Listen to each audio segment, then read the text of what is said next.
Chapter 1. The turning point at Stalingrad. The year is 1942. The city of Stalingrad burns under a crimson sky, its factories shattered, its streets littered with bodies and twisted steel.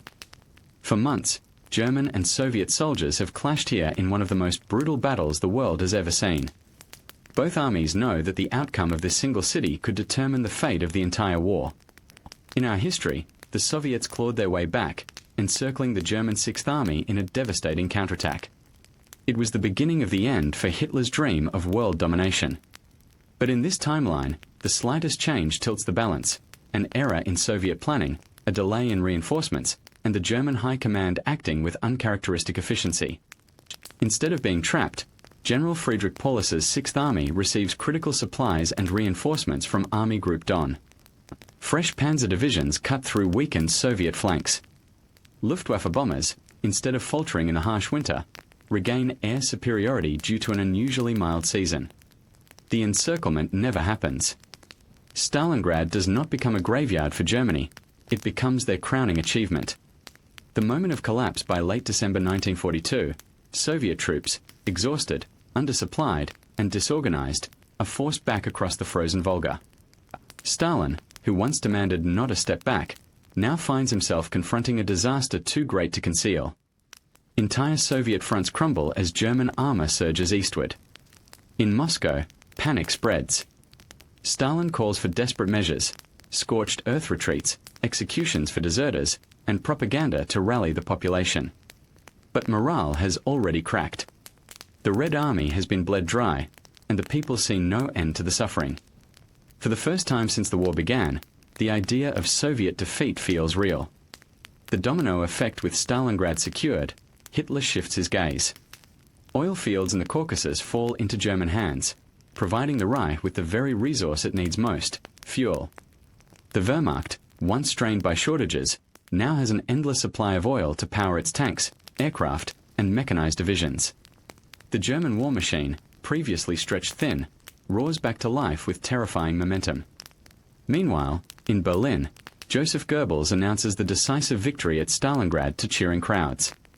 The Reich's propaganda machine spins this as proof that Germany is invincible, ordained to dominate the world. Across occupied Europe, collaborators rally, resistance movements falter, and even neutral nations begin to reconsider their positions. Stalin's last gamble. As 1943 begins, Stalin prepares one final gamble: a massive defense around Moscow. Factories are dismantled and relocated further east, civilians conscripted into militias, and what remains of the Red Army is concentrated into desperate lines of defense. But unlike in our reality, the Germans are not weakened, nor are they on the defensive. Their armies are fresh from victory, their morale unbroken. Field Marshal Erich von Manstein leads a brilliantly executed offensive that bypasses Soviet strongholds, cutting supply lines and encircling tens of thousands. By mid-1943, the German flag flies over Moscow. Stalin vanishes from public view. Rumors swirl of his suicide, assassination, or escape into exile. Without its leader, the Soviet Union fractures. Some generals surrender, others attempt to form breakaway states, but the unity that once held the vast nation together disintegrates.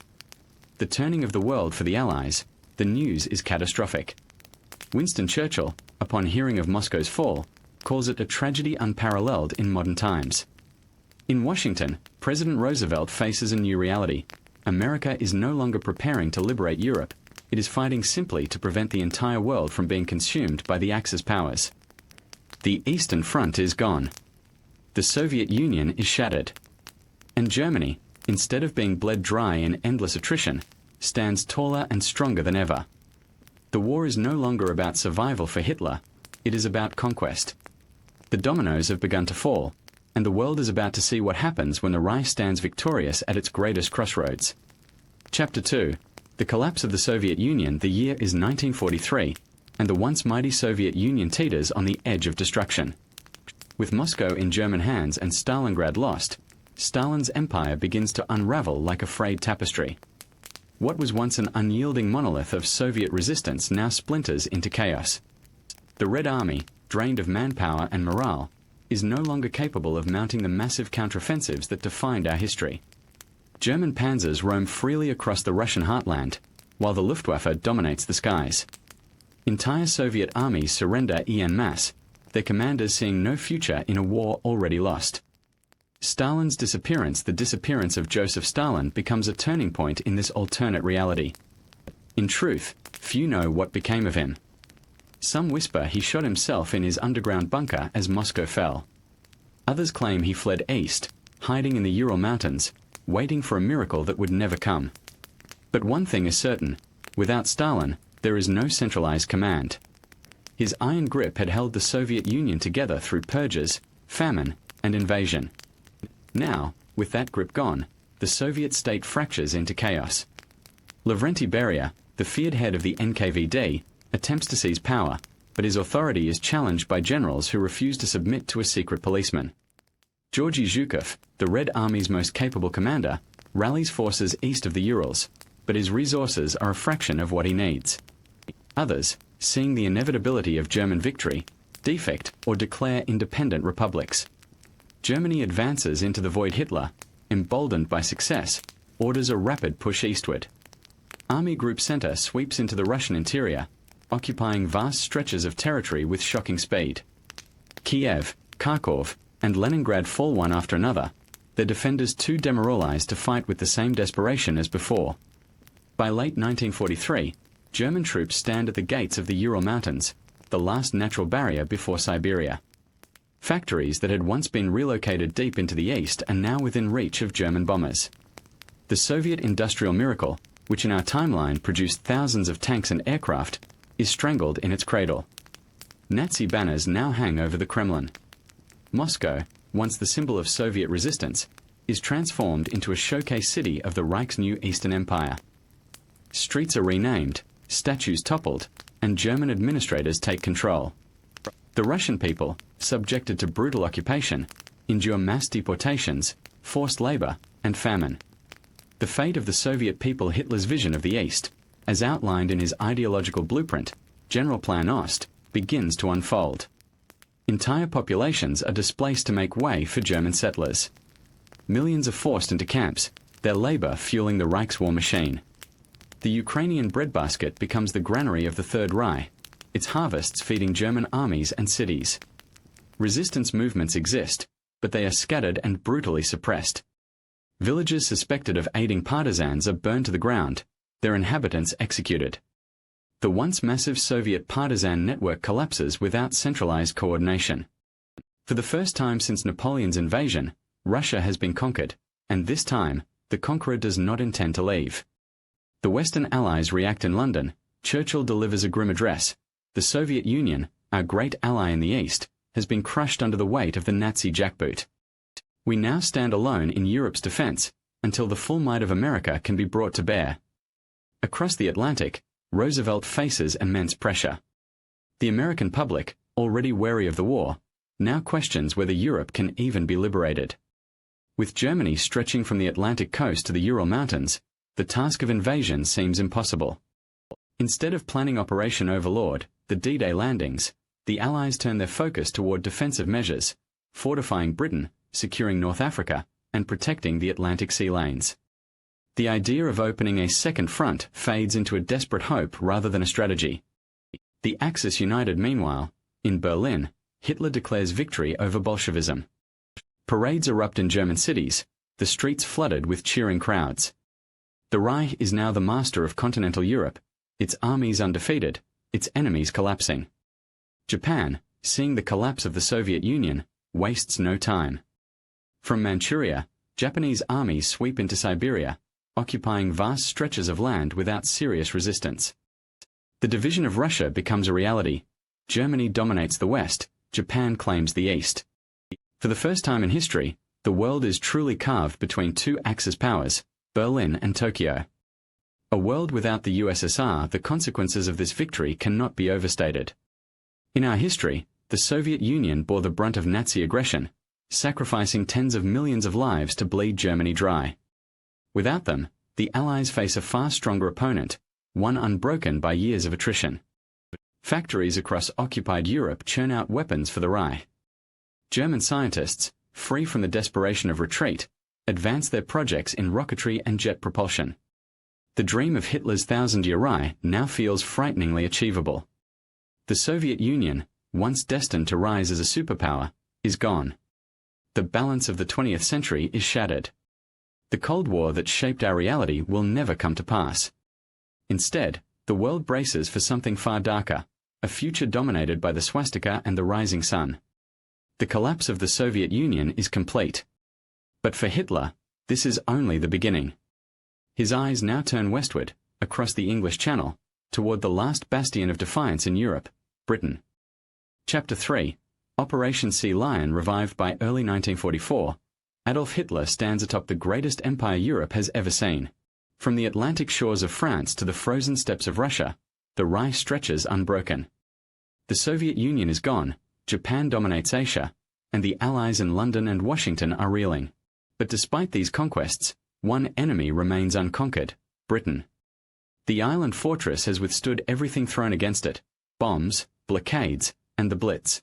Churchill's defiance has kept Britain alive, but now, with Germany in control of the entire continent, Hitler believes the time has finally come to revive his abandoned dream, Operation Sea Lion, the invasion of the British Isles. Britain alone, the fall of the Soviet Union has left Britain utterly isolated. No Eastern Front drains German manpower. No Russian armies pin down divisions in endless battles. The Wehrmacht, flush with victory, now shifts divisions westward. British intelligence reports the build-up with horror.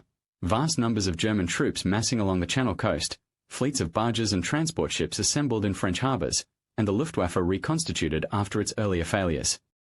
By 1944, the Luftwaffe is not the same air force that faltered in 1940. Fueled by oil from the Caucasus and reinforced with jet prototypes like the Messerschmitt Me 262, it is stronger, deadlier, and more technologically advanced. Britain's Royal Air Force, exhausted and under-resourced, faces a nightmare. Churchill addresses the nation once again. We shall fight them on the beaches, we shall fight them in the fields, but let it be known, we stand alone, and the storm is coming. The invasion plan Hitler, cautious after the Luftwaffe's failure in the Battle of Britain, insists on overwhelming superiority before the invasion begins. Unlike 1940, this time he has the resources. With the Soviet Union destroyed, Germany shifts hundreds of divisions westward. The Kriegsmarine, though still inferior to the Royal Navy, compensates with new U-boat fleets and coastal defences. The invasion is planned for the summer of 1944. German paratroopers, the Fallschirmjäger, will spearhead the assault, seizing key ports and cutting communication lines. Panzer divisions will follow, landing across the southern coast of England in waves. London is the ultimate objective. Hitler envisions marching under the Arch of Westminster, declaring the end of the British Empire. The battle for the skies in June 1944, the operation begins. Massive bombing raids target British airfields, radar stations, and coastal defences. This time, the Luftwaffe overwhelms the RAF. Swarms of German fighters, including jet-powered aircraft, shred the Spitfires and Hurricanes that once saved Britain. Night after night, London burns again under relentless bombing. Civilians pack into shelters, but the spirit of defiance is strained.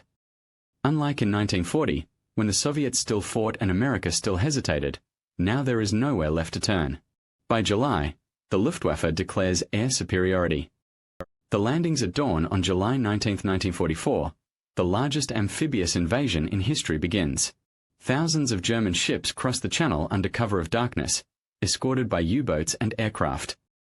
British coastal defences open fire, but German paratroopers have already landed behind enemy lines, cutting supply routes and disabling key artillery batteries. The first waves of Wehrmacht troops storm the beaches of Kent and Sussex. The defenders fight fiercely. Home Guard units, hastily armed civilians, and remnants of the British Army stand against the onslaught, but German armour soon breaks through. By nightfall, beachheads are secured.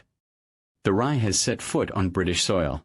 The fall of London within weeks, German divisions push toward London.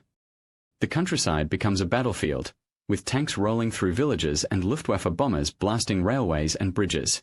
Refugees stream northward, clogging roads as the German war machine advances. In London, Churchill refuses evacuation.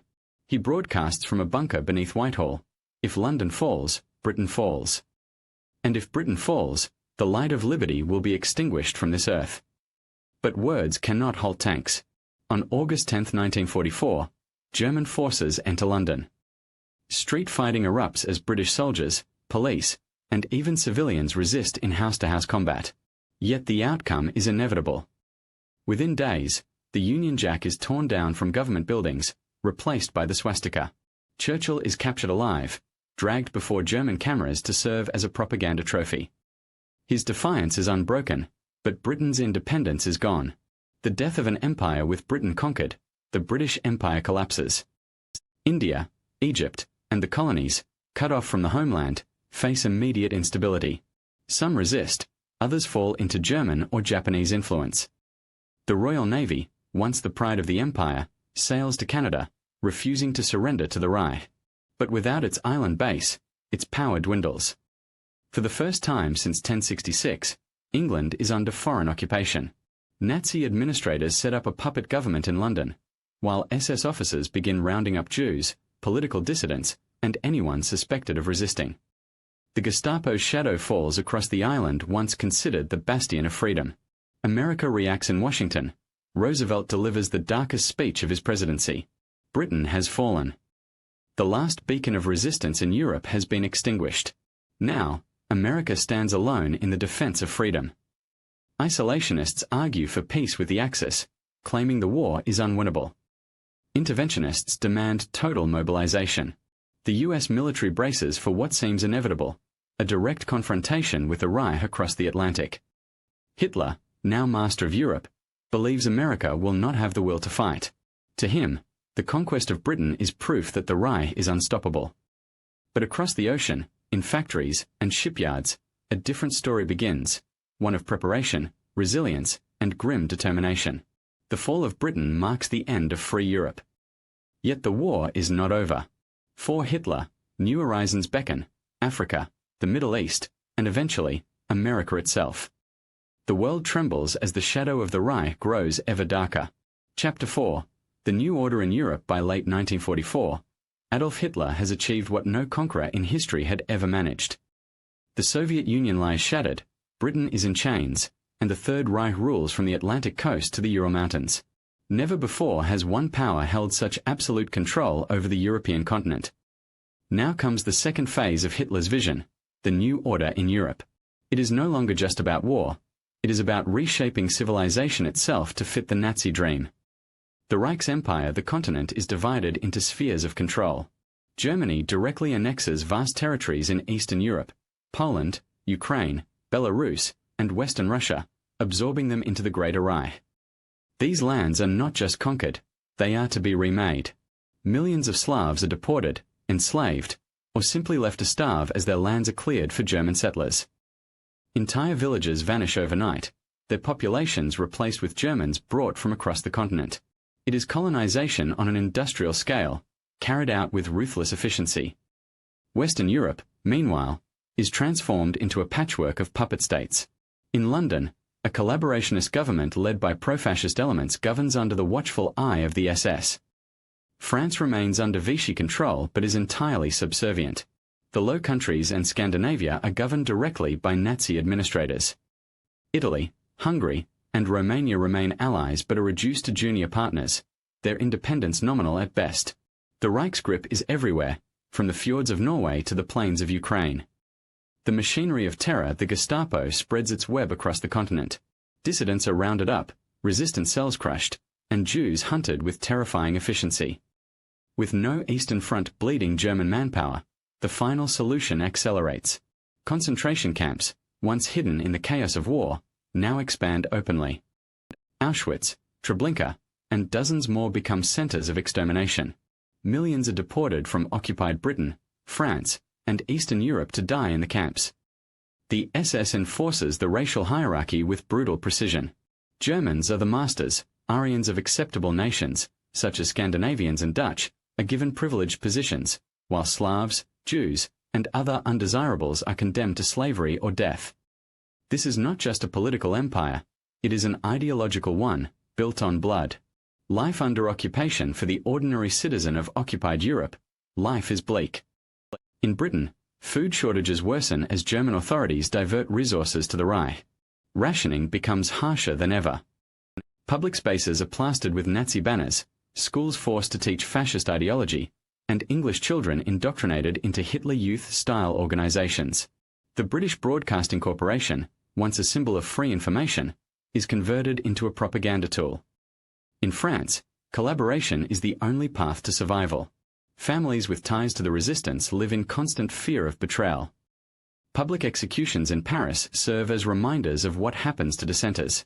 In the East, survival is even harder. Ukrainian farmers are forced to meet impossible grain quotas for the rye. Entire communities are uprooted to make room for German settlers. Starvation claims millions, but the machinery of occupation rolls on without pause. To live in Nazi Europe is to live in fear, every day. Hitler's dream city, Germania in Berlin, plans are drawn for the crown jewel of the new order, Germania, the new capital of the world. Hitler commissions Albert Speer to transform the city into a monument of Nazi dominance. Gigantic avenues, vast domes, and monumental structures are designed to dwarf anything in human history. The Reichstag becomes the seat of global power, and Berlin is renamed Germania, the shining symbol of a 1,000-year empire. As construction begins, resources are siphoned from conquered territories. Forced laborists die by the thousands building Hitler's vision, their bones buried beneath the marble and stone of his dream. Collaboration and resistance despite the terror, resistance continues. Underground movements operate in France, Norway, and even Britain, though their actions are severely limited.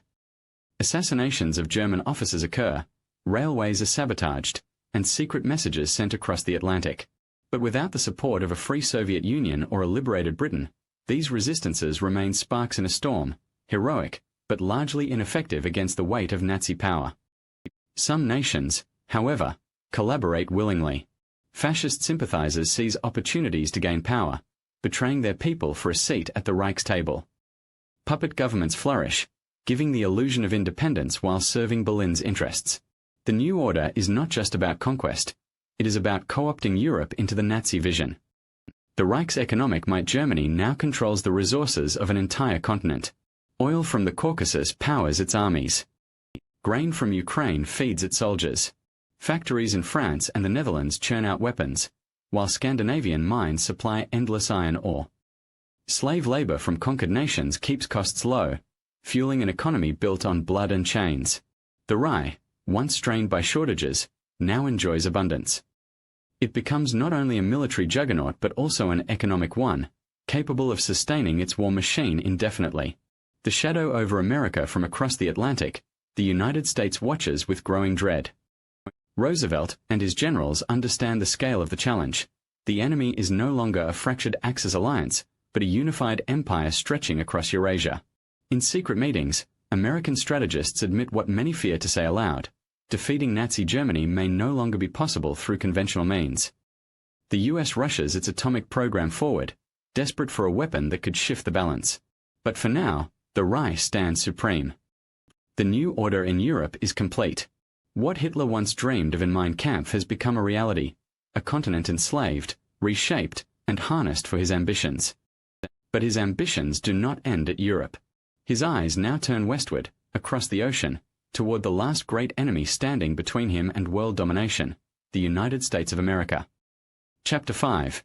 America under siege. The year is 1945. Europe has fallen, Britain has been conquered, and the Soviet Union is no more. For the first time in modern history, the United States of America stands entirely alone against a united Axis world. The Atlantic Ocean, once a buffer of safety, is now a battlefield.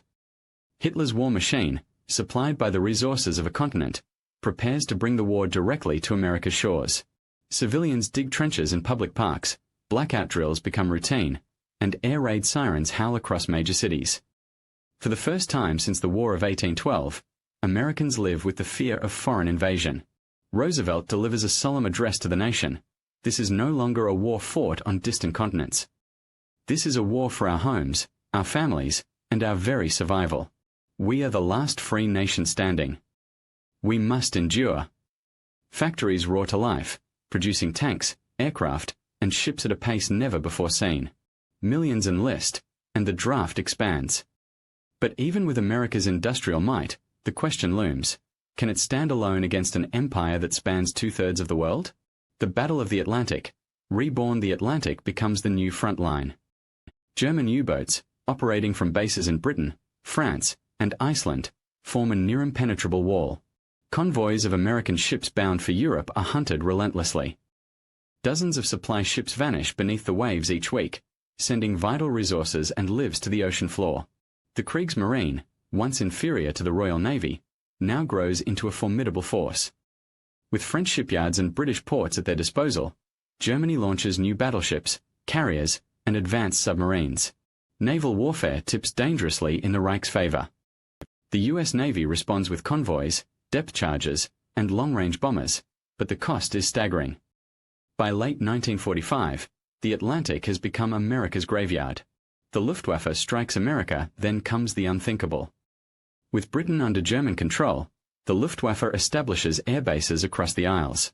Using long-range bombers, refitted with advanced engines, Germany strikes directly at the American eastern seaboard. New York City, Boston, and Washington experience their first air raids. Though the damage is limited compared to the devastation in Europe, the psychological impact is immense. For the first time, Americans hear the drone of enemy aircraft overhead, the distant thud of bombs, and the cries of the wounded. Panic spreads. Millions flee inland, fearing invasion. Newspapers declare it the darkest year in American history. The Reich's secret weapons behind these attacks lies something even more terrifying. Hitler's scientists, freed from the pressures of a defensive war, accelerate their technological breakthroughs. The V2 rocket, once a terror weapon against London, is adapted for transatlantic range. In 1946, the first missile strikes the US East Coast, slamming into Norfolk, Virginia. The explosion rattles the nation, proving that oceans no longer guarantee safety. German jet fighters dominate the skies, and whispers emerge of even deadlier projects, long-range bombers capable of striking Chicago or even Los Angeles, and nuclear research running parallel to America's Manhattan Project. The world's future teeters on who will unlock atomic power first. The Axis divide the globe while Germany presses America across the Atlantic. Japan expands its empire in the Pacific. With no Soviet Far East to resist them, Japanese armies roll unchecked through Siberia. Australia, isolated and vulnerable, faces relentless air raids. The Philippines fall, Hawaii is threatened, and Japanese fleets dominate the Pacific. The United States faces a two-front nightmare: Nazi Germany across the Atlantic, Imperial Japan across the Pacific. In Berlin and Tokyo, secret conferences divide the future world order. Germany claims Europe, Africa, and the Middle East. Japan rules Asia and the Pacific. The Americas are left as the final battleground, the last obstacle to Axis domination. America strikes back despite the devastation. America is not broken. The nation rallies as never before. Propaganda posters declare, "Freedom or chains, there is no third choice." New war industries spring up in Detroit, Chicago, and Pittsburgh. Thousands of bombers roll off assembly lines. The U.S. Navy develops new carrier groups, focusing on mobility and long-range strikes. And in the deserts of New Mexico, scientists labor feverishly on a weapon that could change the course of history: the atomic bomb. Roosevelt, weary but resolute, tells his generals, "We may be the last hope of liberty. If America falls, the world falls with us. We must not fail." The stage for a global showdown by 1946, the world has become a fortress of two powers, the Axis and the United States. The Atlantic Ocean, once a shield, is now a war zone. The Pacific, once a vast frontier, is now Japan's empire. Across Europe and Asia, billions live under the iron rule of fascism. But America, blooded yet unbroken, prepares for the fight of its life. The question is no longer whether Hitler can be stopped, it is whether freedom itself can survive. Chapter 6. The global war expands by 1946. The war has transformed into something unrecognizable from its beginnings in 1939. It is no longer a struggle confined to Europe or Asia. It is a truly global conflict, with every ocean, every continent, and every nation pulled into the gravitational pull of the Axis and the last surviving power, the United States. The world is divided. Germany rules Europe, Africa, and the Middle East. Japan commands Asia and the Pacific. And America, standing alone in the Western Hemisphere, becomes the last stronghold of resistance. The war has entered a new phase, a clash of empires for control of the entire planet. Germany consolidates its empire with the Soviet Union crushed. Germany pushes further east. The Wehrmacht and SS secure the Ural Mountains and carve puppet states across Siberia. Millions of Russians are enslaved or deported, while German settlers arrive to colonize the land. The Middle East becomes another prize. With access to oil-rich fields in Iran and Iraq, the Reich ensures a limitless supply of fuel. Rommel, the desert fox, now governs North Africa, transformed into a springboard for expansion southward. German expeditions push into sub-Saharan Africa, subjugating local populations under the banner of the swastika. From Casablanca to Cairo, from Tehran to Moscow, the Reich stretches without challenge. Japan's rising sun meanwhile, Japan consolidates its hold over Asia. With Siberia under occupation and China fully subdued, Tokyo declares the dawn of the Greater East Asia co-prosperity sphere. Korea, Manchuria, and China are stripped of resources, their populations subjected to brutal exploitation. Southeast Asia becomes Japan's breadbasket and fuel depot, supplying rice, rubber, and oil. The Pacific is a Japanese lake. Guam, Wake Island, and Hawaii are under siege. Australia, cut off and surrounded, struggles to survive. New Zealand pleads for American intervention, but US forces are stretched impossibly thin. The Pacific War is no longer a fight for islands, it is a struggle for continents. The Africa-Middle East front by 1947, Africa and the Middle East transform into a massive battleground. Germany seeks total control of the Suez Canal, the Persian Gulf, and beyond. Japan eyes India, hoping to seize it from Britain's shattered empire. Caught between them are countless colonial peoples, Indians, Arabs, Africans, many forced to choose between Axis domination or rising in rebellion. Some nationalist movements ally with Germany or Japan, hoping to throw off British or French colonial rule. But they quickly discover that the new masters are even harsher than the old. America under siege in the Western Hemisphere, the United States strengthens its alliances with Canada and Latin America. The Monroe Doctrine, once a distant memory, is revived with a vengeance. American troops are stationed from Mexico to Brazil, turning the entire hemisphere into a fortress. Yet German U-boats slip into the Caribbean, targeting shipping lanes to Panama. Japanese submarines prowl off the coast of California. American coastal cities brace for attacks. The United States is strong, but it is encircled. The race for superweapons. The World War has become not only a battle of armies but a race for technology. In Berlin, Wernher von Braun perfects long-range rockets capable of striking across the Atlantic. Hitler dreams of flattening New York and Washington with missiles. German physicists, drawing upon uranium mines in Czechoslovakia, push forward with nuclear research. In Tokyo, Japanese engineers develop advanced aircraft carriers and experiment with biological weapons, testing them in conquered China. In New Mexico, American scientists work feverishly in secret laboratories under the Manhattan Project. Every day counts. If the Axis unleash their atomic bomb first, the world may fall into permanent darkness. The Axis divide the world. Conferences between Berlin and Tokyo formalize the division of the globe. Germany claims Europe, Africa, and the Middle East. Japan controls Asia and the Pacific. The Americas are left as the last Axis target, to be conquered once Britain's former colonies and the Atlantic are secured. This alliance, though uneasy, is terrifyingly effective. Despite cultural and political differences, the Axis now act in unison. Sparks of resistance, yet even in this world of despair, embers of hope remain. Underground movements continue in Europe, Polish fighters in Warsaw, French partisans in the countryside, and secret networks in Britain risk everything to sabotage the Reich. In Asia, Chinese guerrillas strike at Japanese garrisons, while Indian revolutionaries fight to expel both British remnants and Japanese invaders. Africa too sees uprisings, tribes, and nations refusing to bow to swastika or rising sun.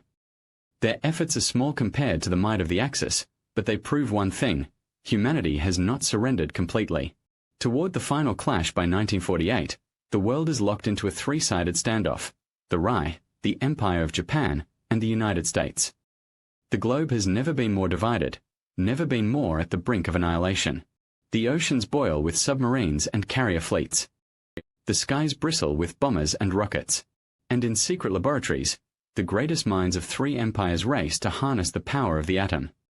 The question is no longer who will win the war. It is who will survive the dawn of the new world. The war has expanded beyond anything imagined in 1939. But the storm is only beginning. For in the coming years, the Reich will unveil its vision of total control, not just military conquest, but the creation of a Nazi superstate that intends to last for 1,000 years. Chapter 7. The Nazi Superstate. By 1948, the military victories of the Third Reich have transformed into something far more permanent, a political and ideological empire. Hitler no longer dreams merely of conquest. He now works to cement a civilization mold in his image. This is the dawn of the Nazi Superstate. For the first time, the Reich is not fighting for survival. It is ruling, organizing, and planning for the future. The machinery of totalitarianism grinds forward with chilling precision, reshaping Europe into the vision promised in Mein Kampf. The Thousand-Year Reich in Berlin, now renamed Germania, monumental construction projects reshape the skyline. Albert Speer's megalomaniac designs rise, colossal domes capable of holding 100,000 people, avenues so wide they dwarf Paris, and arches higher than the pyramids. Germania becomes the ideological heart of the world, a city designed not for efficiency but for awe. The Reichstag is no longer just a government building, it is a cathedral of fascism, where the Führer presides over a continent enslaved. The Reich is portrayed not as a dictatorship but as the inevitable future of mankind, an empire destined to last 1,000 years. The machinery of control, the SS, once a paramilitary elite, becomes the backbone of governance. Under Heinrich Himmler, it expands into a state within a state. It controls the police, the courts, the concentration camps, and even the settlement of conquered territories. Every household is monitored, every neighborhood watched. Fear becomes a constant companion. Children report on their parents, neighbors on one another. The Gestapo enforces obedience with a ruthless efficiency unmatched in history. Education is restructured entirely. Schools teach Nazi ideology as unquestionable truth. Science is twisted to fit racial dogma. History rewritten to erase Jewish, Slavic, and democratic contributions. Entire generations grow up knowing nothing but the Reich's narrative. The final solution completed with no Allied armies to halt it. The Holocaust reaches its full, horrifying scale. By 1950, the Jews of Europe are virtually eradicated. Roma, Slavs, political dissidents, homosexuals, and countless others follow them into the camps. Eastern Europe becomes a vast landscape of emptiness, its original populations wiped out or enslaved, its farmland resettled by German colonists. Cities like Warsaw and Kiev are reduced to rubble, rebuilt as German strongholds. Hitler's racial utopia begins to take form, not as propaganda but as grim reality. A new economy of slavery, the Reich's economy thrives on conquest and oppression.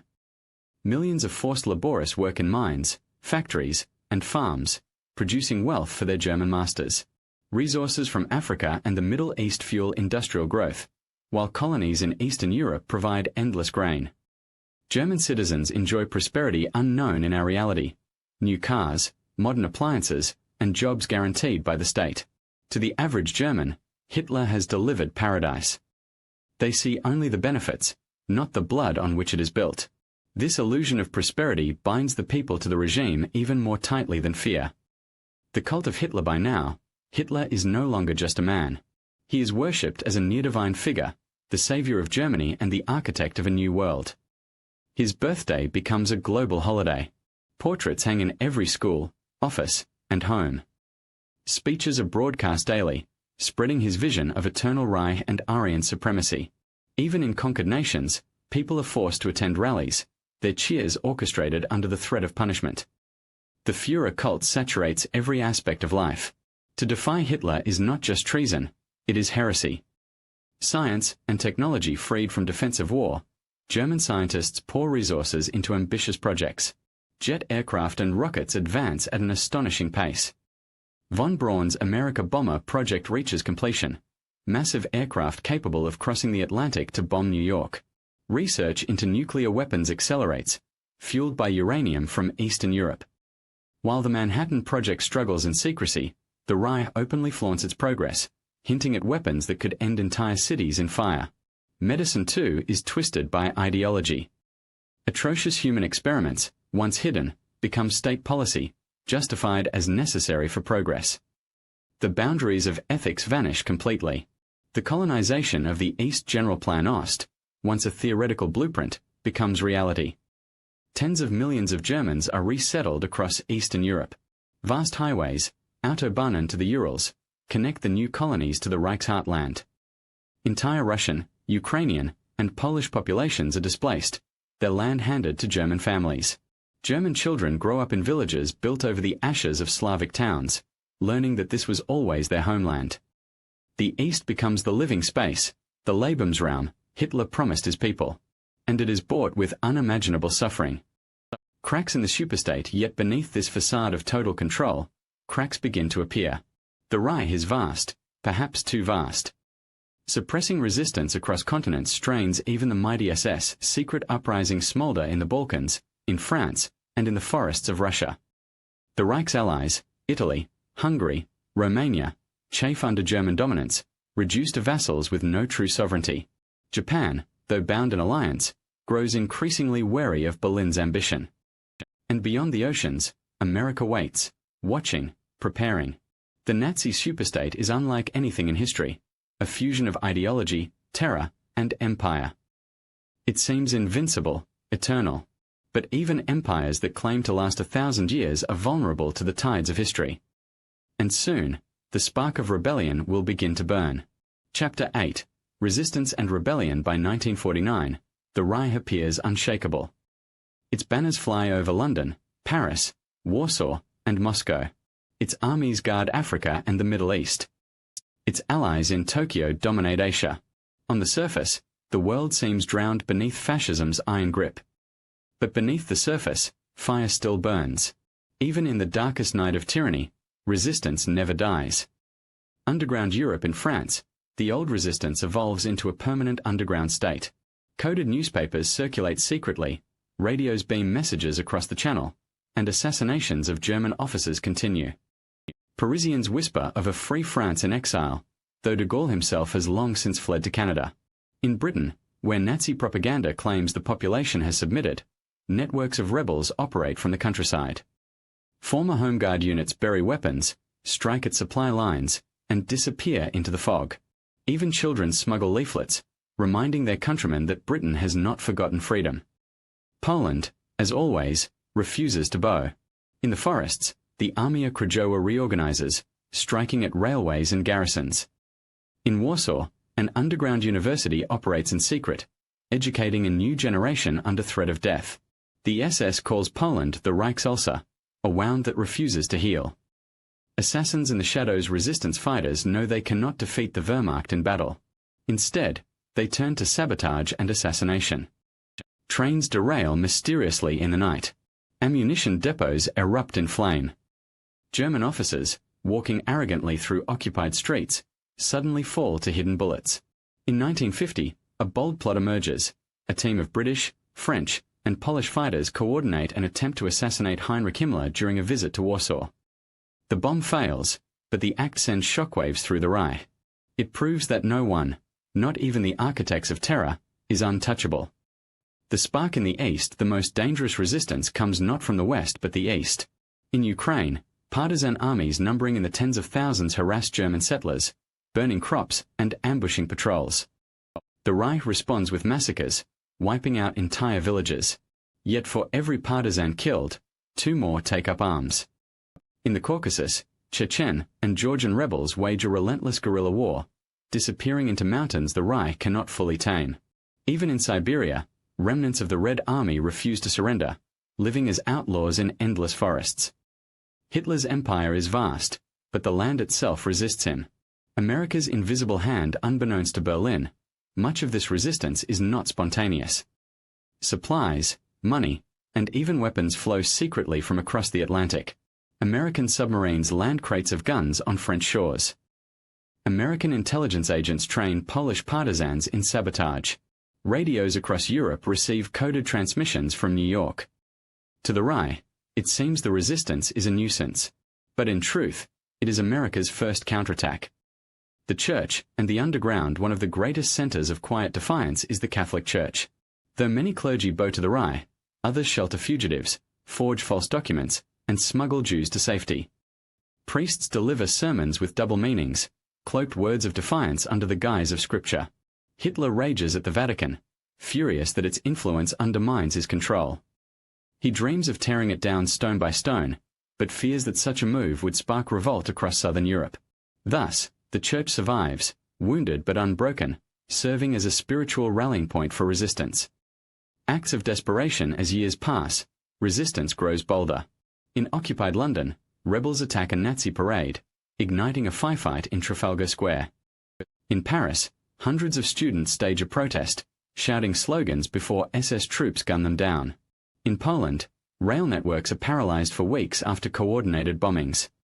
These acts rarely achieve strategic results, but their symbolic power is immense. They remind the world, and the Reich itself, that fascism's grip is not total. The Gestapo strikes back, the Reich responds with merciless brutality. Entire neighborhoods are burned to the ground after acts of sabotage. Families of rebels are deported to camps. Public executions become weekly spectacles. Yet terror has diminishing returns. For every rebel killed, a martyr is born. The cycle continues, violence feeding resistance, resistance feeding violence. Himmler declares, "We will exterminate resistance root and branch." But the branches grow faster than they can be cut. Hope across the ocean for the resistance, survival is victory. Each act of defiance sends a message to America: we are still here. We are still fighting. Do not abandon us. In Washington, Roosevelt, and later Truman, used these reports to rally American resolve. Europe is not lost, Truman proclaims. As long as one man resists tyranny, freedom still breathes. This hope binds the underground to the wider war. They cannot overthrow the Reich alone, but they can weaken it, distract it, bleed it, and prepare the way for America's return. The flicker of a new dawn by 1951, whispers of coordinated uprising sweep through the underground. Leaders in Poland, France, and Britain begin planning something greater than scattered sabotage, a continental revolt.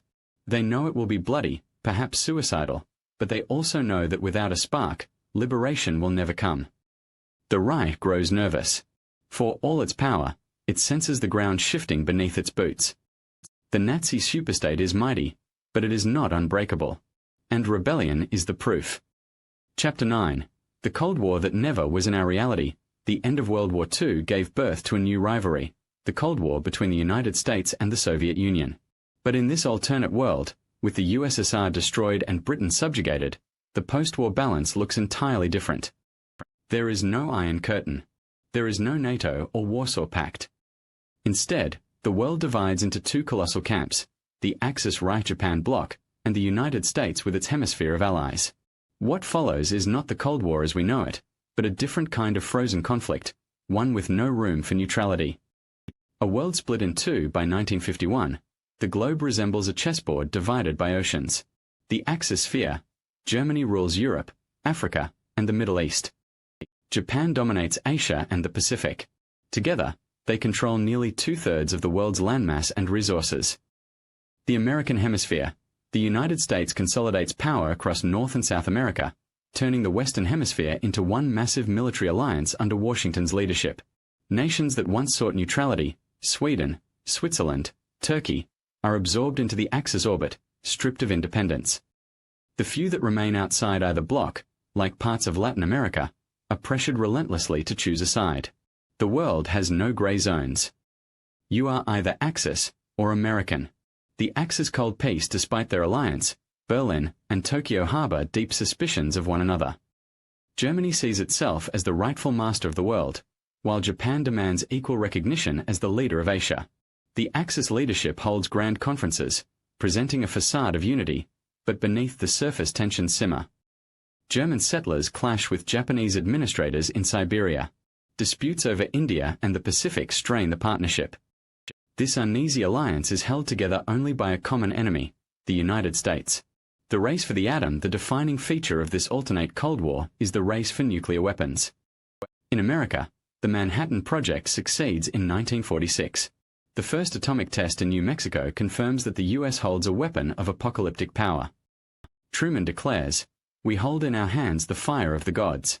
With it, freedom shall endure." But the Reich is not far behind. Using uranium from Eastern Europe and slave labor for experiments, German scientists test their first atomic device in 1948, deep in the Ural Mountains. Soon after, Japan begins similar tests in Manchuria. By 1950, the world lives under a terrifying new reality. 3 nuclear powers, all hostile, none willing to back down. The doctrine of mutually assured destruction, something that defined our Cold War, arrives a decade early, but under darker circumstances. Espionage and shadows with direct war too risky, espionage becomes the new battlefield. The Reich establishes its own version of the CIA, the Sicherheitsdienst Global, to infiltrate America. Japanese intelligence operates across the Pacific, targeting Australia and Latin America. In response, the newly formed OSS, precursor to the CIA, expands into a worldwide network of spies, saboteurs, and double agents. Wars are fought not just with bombs, but with secrets. Entire battles hinge on stolen blueprints, defected scientists, or assassinated operatives. The world becomes a paranoid maze of intrigue. The propaganda war as weapons of annihilation loom. Both blocs wage war with ideas. The Reich broadcasts films showing happy Aryan families, prosperous colonies, and the glory of Hitler's eternal empire. Japan portrays itself as the liberator of Asia, claiming to have freed the East from Western imperialism, while hiding the brutality of its occupation. America counters with speeches of liberty, democracy, and resistance. Radio Free America beams across the Atlantic and Pacific, urging rebels in Europe and Asia to rise. But propaganda cuts both ways. Across occupied Europe, younger generations, raised under Nazi schools, begin to accept fascism as normal. In Asia, Japanese indoctrination molds children to worship the emperor. The battle for hearts and minds becomes as critical as the battle for land. The space race that shouldn't be even as the Earth teeters on the edge, the Axis and America look skyward. Rockets, first designed as weapons, are now turned into tools of exploration. Germany launches the first satellite in 1951, a chilling reminder of its technological lead. America responds with its own space program, pouring billions into research. Japan, not to be outdone, begins testing long-range rockets in the Pacific. Space becomes a new frontier for dominance. Whoever controls the heavens may control the Earth. Proxy wars, just as our Cold War had Korea, Vietnam, and Afghanistan, this alternate world spawns its own proxy wars. In Africa, uprisings against German colonizers receive American support. In India, rebels against Japanese rule smuggle US weapons. In Latin America, Axis intelligence stirs coups and revolts against pro-American governments. The world erupts in endless brushfires, wars fought not directly between superpowers, but through smaller nations forced into their orbit. Living in the shadow for ordinary people, life in this divided world is a constant balance of fear and indoctrination. In Axis Europe, citizens live in prosperity but suffocating control, every word monitored by the SS. In Japan's Asia, entire cultures are suppressed in favor of imperial conformity. In America, freedom exists, but so does paranoia, loyalty tests, surveillance of suspected Axis sympathizers, and the fear of nuclear war at any moment. The world has avoided total war, but only just. The peace is fragile, the balance delicate. A war that never ends. Unlike in our history, there is no definitive end to World War II. Instead, it mutates into a global stalemate, a frozen conflict where every day threatens to ignite into apocalypse. The Cold War that we knew never exists. Instead, the world enters something darker, a war that never truly ends. And in this uneasy balance, one truth remains clear: eventually, someone will strike first. Chapter 10. The Final Reckoning. By the early 1950s, the world has balanced on a knife's edge for too long. The Axis-Reich-Japan bloc and the United States have fought their war in shadows, proxy battles, and propaganda. But history teaches one truth: stalemates never last forever. Sooner or later, someone breaks the silence. The spark, the trigger, comes not in Washington or Berlin, but in the colonies. In 1952, India, long under Japan's suffocating grip, erupts in revolt. Millions march in defiance of the rising sun. Gandhi is long dead, but his ideals echo through underground leaders who call for liberation at any cost. The Japanese respond with brutality. Whole villages are burned, and the Indian people are starved into submission. But this time, the world is watching. American intelligence, long courting Indian rebels, seizes the opportunity. Shipments of arms and money pour into Bengal and Delhi. Soon, India becomes the flashpoint, a proxy war too large to remain contained. Japan calls for German aid. America doubles its support, and the world teeters toward the abyss. The Reich strikes Hitler, now in his mid-60s but still commanding absolute power, sees the Indian uprising as proof of American meddling. In fiery speeches, he declares, "The so-called United States of America seeks to poison our order, to corrupt our unity. The Reich will not wait for them to strike. We will crush them first." The Reich unveils its new terror, the America Rakete, a long-range nuclear-capable rocket. In secret, SS generals prepare a plan to devastate America's east coast in one massive strike. But unknown to Berlin, American codebreakers, descendants of the Enigma hunters of World War II, intercept the plans. Truman, faced with the gravest decision in history, authorizes a preemptive strike. The Atomic Inferno in August 1953, the first American bombers, flying from hidden bases in Greenland, cross the Atlantic. Their target, Hamburg and Berlin. The bombs fall with apocalyptic force. The city of Hamburg is vaporized in an instant. Berlin, the proud Germania, jewel of the Reich, is engulfed in fire. Tens of thousands perish in a single day. The world has entered the nuclear age not with deterrence, but with annihilation. Germany responds days later, launching V-3 rockets tipped with crude atomic warheads. New York and Washington are struck. Manhattan becomes a wasteland. The White House lies in ruins.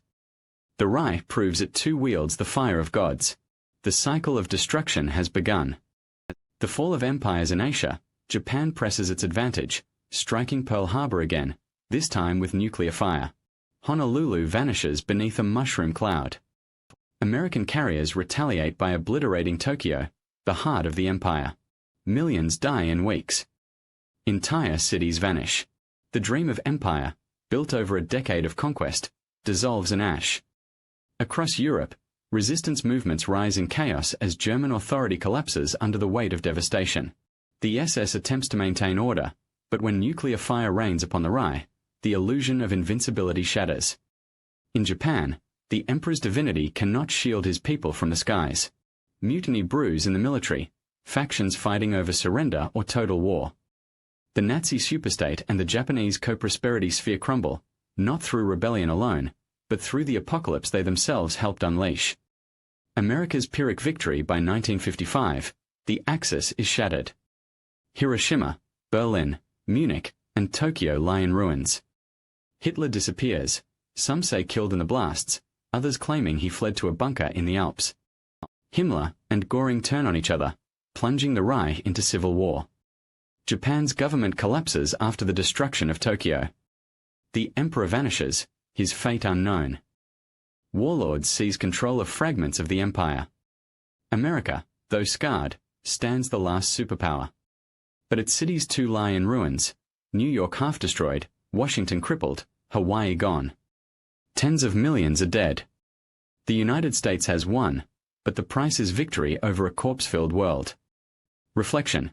The world that might have been the war that began in 1939 has not ended in 1945. It has not ended in 1950.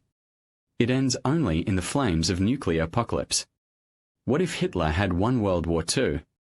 He might have built an empire spanning continents, enslaving billions, and reshaping civilization itself. But such power could never last. Tyranny breeds rebellion, empires breed overreach, and hubris breeds downfall. The Reich and Japan may have conquered the world, but in the end, they too were consumed by their own ambition. And humanity paid the price. Final words history is often fragile. A single battle, a single decision, a single winter can shift the fate of nations. If Stalingrad had fallen differently, if Moscow had collapsed, if America had stood alone too long, the world could have plunged into this nightmare.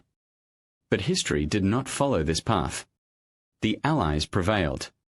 The Reich fell. And though the Cold War came, it came without the ashes of nuclear Armageddon. In that, perhaps, we see the true lesson. Sometimes victory is not measured in glory, but in survival.